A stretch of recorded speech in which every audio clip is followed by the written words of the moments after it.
Гүрүүжи, бясалгал хийсэн байхад болоо юу? Аасана хийх нь ямар ач холбогдолтой вэ?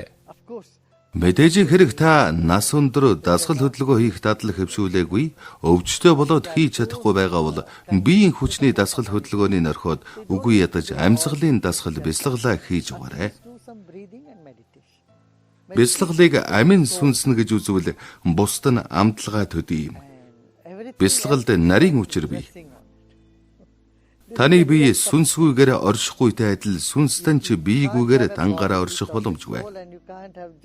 Бясалгал, амьсгалын дасгалууд, дасгал хөдөлгөөн.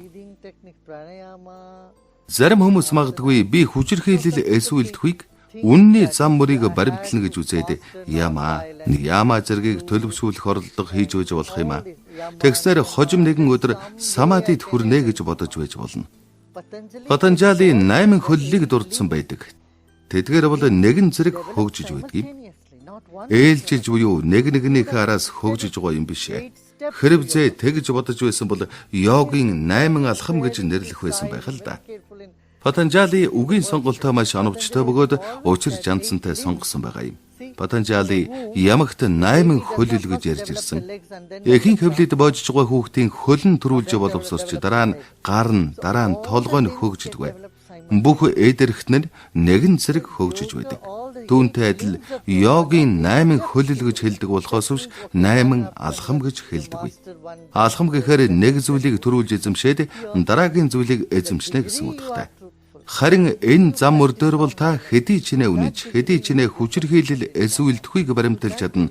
Төдий чинээ таны пранаяма буюу амьсгалын дасгал сайн явагдаж, тэрний хэрээр таны бясалгал гүн гүнзгий байж чадна. Өөр нэг арга зам гэвэл та бясалгалаар эхлүүлж болно. Харин ингэснээр үнэн мөний зам хүчирхийлэл эсвэл төхийг таны амьдралын хэм маяг болон хөгжиж байдаг. Бидний туршлагч энийг харуулж байна. Бид хоригдлуудад чиглэсэн хөдөлмөрөө бясалгалаас эхлүүлдэг.